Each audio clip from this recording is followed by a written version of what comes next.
Oreo, oh, Oreo, oh, Oreo, oh, Oreo, oh. Hi, welcome to today's video. I'm going to demonstrate what it is that I'm doing there and how important that is. It's called Oreo and M&M's. Because we're using the Oreo exercise, and you'll see that there are two M's going on here. Oreo, oh, and again, Oreo, oh.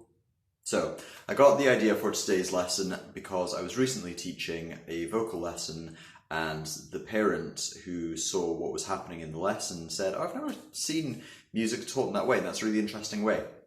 So I want to teach you that interesting way. It's not my way particularly. It's called Kodaly method. And Kodaly method goes back to something which Guido d'Arezzo discovered when he was working in Arezzo in northern Italy, which is why it's called Guido d'Arezzo. Essentially, music is not something that we can see. Pitch is something that we cannot see. So if we could figure out a way of visualizing what it is that we're doing, then it frames it better in our own mind for learning and for performance. So we can visualize in two M's, M and M. Oreo, oh, Oreo, oh. The visualization will help you to learn how to perform it and how to learn it. You go into that thinking I have two M's, you start to shape it better. And this works for all phrasing. This actually works on all instruments. It is strictly speaking a vocal lesson, this one, but it will work on all instruments. When you can understand the shape of what you're seeing, you understand it better, which means you perform it better. The Oreo thing just happens to work with the same sort of chant that was done in the Wizard of Oz with the Wicked Witch of the West's minion thingies, which is where the melodic line comes from.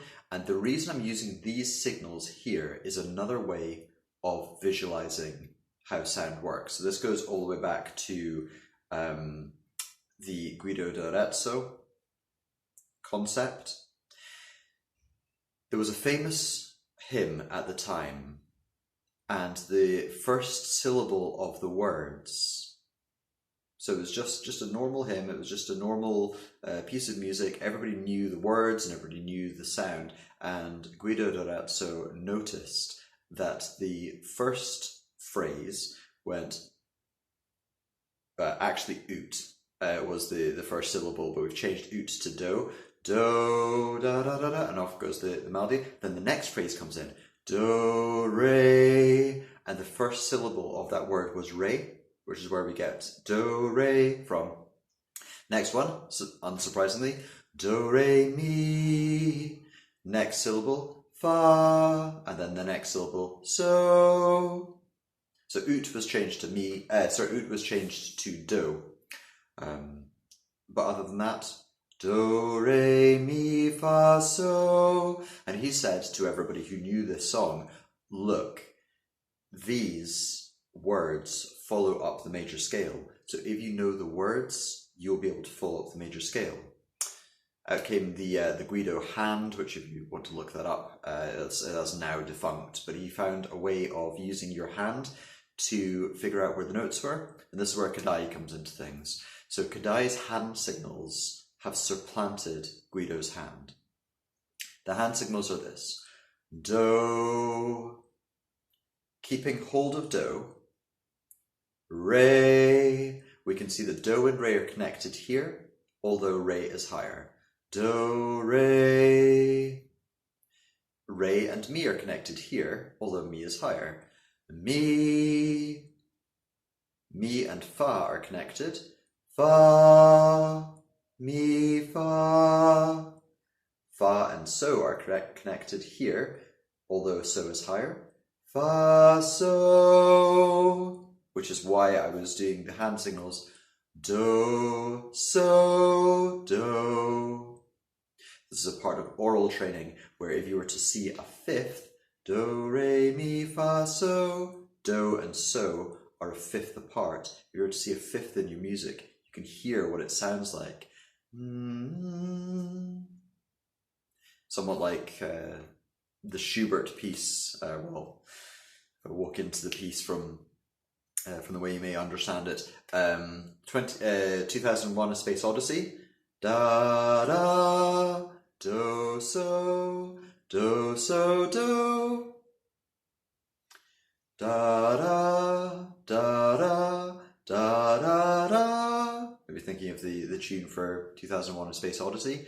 It's actually written by Schubert. It was called Also sprach Zarathustra. It was named after a Nietzsche book, which is well worth the read. But that do so comes from the hand signals do, re, mi, fa, so. Do, re, mi, fa, so. Do, so. So that winds us all the way back to the thing that I showed you at the beginning. Do, so, do, so, do. Do, so, what am I doing? Do, so, do, so, do. So that thing again, two M's, remember? M and M. Do, so, do, so, do, do, so, do, so, do. Is a really good way of visualizing how music sounds. You can't see pitch, but we have a way of doing it. So if you learn these hand signals, do, re, mi, fa, so, and there are two more hand signals, but if you come along for lessons, then I will teach you what those are. But those hand signals that you need for today's lesson are do and so. Do, so, do, so, do, do, so, do, so, do, which you know that there's going to be two M's.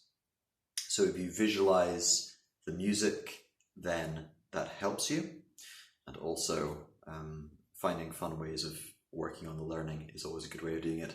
So thinking about M&Ms and Oreos, then you've got Oreo, oh, Oreo, oh, which I find when I'm working with my younger students works really, really well.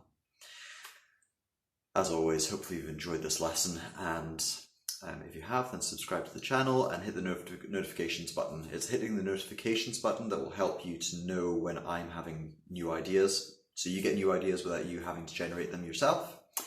And at the time of recording this, I've got 40 subscribers now, which is awesome. I've reached 40 people. It's not the 40 that's the important thing, it's the reach. As a teacher, reach is so important to me. I've reached many more students through years of teaching back to 1993, and my student roster is much bigger than the 40 that the subscribers to YouTube.